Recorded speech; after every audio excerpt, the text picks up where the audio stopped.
for their bills, about how senior citizens are going to pay for prescription drugs, about how they're going to make their budget balance, because everybody knows we have to live within our means. I'm here to tell you today that Washington has changed. And Senator Burns went back in 1988. He said he was going to change Washington. That didn't happen. Washington changed him. And in the process, we've lost. Regular folks in this country have lost. We haven't had the kind of policy and the kind of direction back in Washington, D.C. that we've needed. And the truth is that if that's going to change, if we're going to have change in this country, we've got to start changing the caste that's doing the work back there. I want you to pay attention to what's said today, because politicians oftentimes say one thing and do another. For example, a veterans bill that comes out and a press release that says we put $407 million into veteran benefits, and then 6 or 8 weeks later those veteran benefits are cut. There's no press release. About an energy bill that is supposed to support renewable energy, but doesn't. We've got great advantages in this country and in this state in areas of health care and energy. And I will tell you that if we take advantage of those opportunities that we have in maximizing our fossil fuels and 1/16 of the world coal and moving forward with renewables with honest policy work, we can change this country. I will fight for you, the working families, the small businesses, the family farms and ranches in this country, because our next generation needs the kind of opportunities that my parents and grandparents gave to Charlotte and I. I want to thank you once again for being here. Thank you. Again, we're going to withhold our applause to the end of the forum, please. Let's get on with the questions at hand, shall we? Senator Burns will be the first to answer the first question. Regarding the war in Iraq, do you favor staying the course, setting a timetable for troop withdrawal, or another option? If you favor staying the course, please define the course. And if you favor a timetable for troop withdrawal, please elaborate. I don't support staying the course. I think we have to change with how the enemy changes. But I'm very supportive of what we're doing there. What are we doing there? This is a central point now, the focus of terrorism in the world.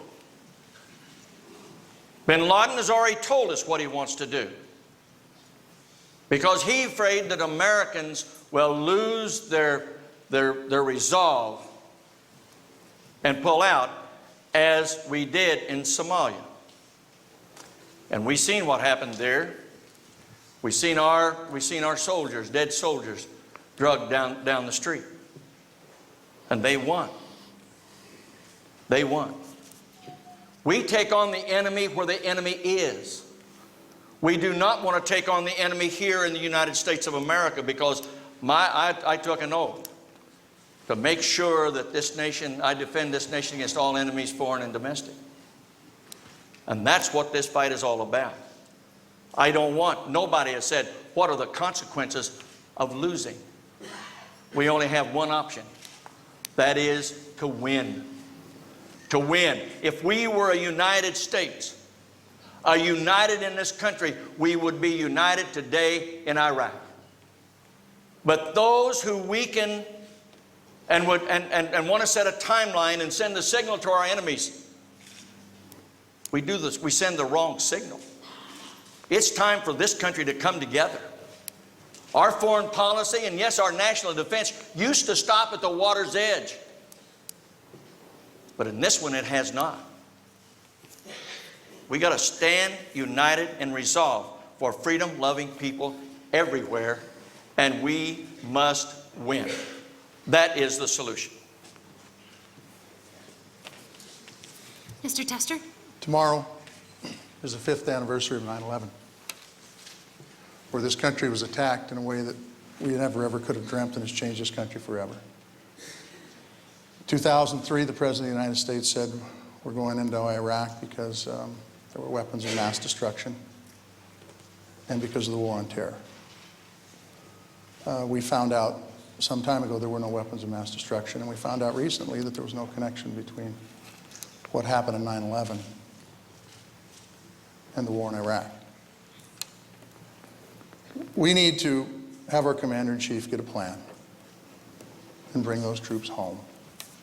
The military has done an incredible job in Iraq under unbelievable circumstances and in a situation where they're close to civil war. It's a quagmire. It's time to have the president develop a plan and bring the troops home, and let's start fighting the war on terror. We went into Afghanistan to fight the war on terror. Some of the troops were pulled out of Afghanistan sometime before we went into Iraq. And because of that, Osama bin Laden is still on the loose. Don't know where he's at. The war on terror needs to be fought, and it needs to be fought effectively, and it needs to be fought effectively around the world, not only alone, but with our allies helping it. This is a huge issue. And my only ask of the president is, get a plan, because right now, there's no plan, and there's no end in sight for the war in Iraq. And it's a commitment, an open-ended commitment that we cannot afford, either from a blood standpoint or a monetary standpoint. Senator Burns, you have an opportunity to rebuttal. Mr. Tester has taken 4 positions on Iraq. Now he wants a plan and make it public. Has anybody ever thought what the consequences are for losing? Has anybody given that any thought? Can we just bag up and come home and everything will be all right at home? If you think that, then I don't think you're looking at the reality of the day. I don't care why we're there. It is we are there. And being we've made this commitment, we must win. Win. We can't do it taking 4 different positions on an issue. It's good that you pointed it out in front of all these folks, because the fact of the matter is, Senator Burns, if you'd have been listening, you'd have heard from the get-go that I've talked about a plan. And I've talked about the commander-in-chief developing a plan. That has been there from the beginning. I have said things like they need to detain the Iraqis. If you disagree with that, that's fine. We've got people over there right now that are diffusing bombs. Iraqis should be doing that. Guarding bridges, Iraqis should be doing that. Let's empower the Iraqis to take over their government. But let's get a plan. We don't have one.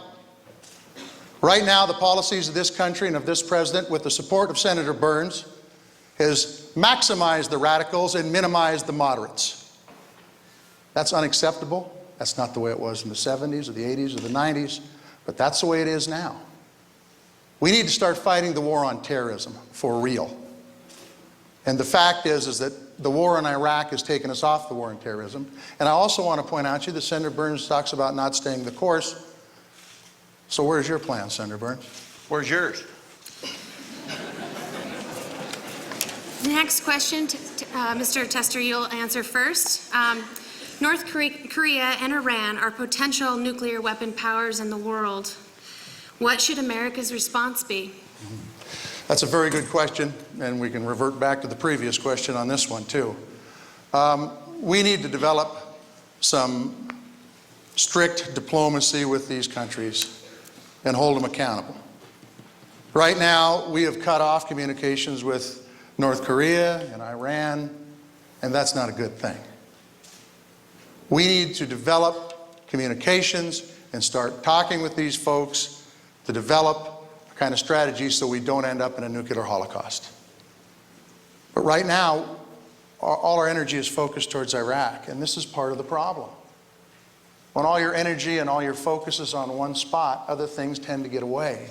And that's what's happened with North Korea, and that's what's happened with Iran. So we need to develop some serious negotiation, diplomacy, with hopefully our allies helping us out, because this thing could get really ugly. And move forward on those grounds. Senator Burns? Well, here we go again. How do you negotiate with a leader of Iran that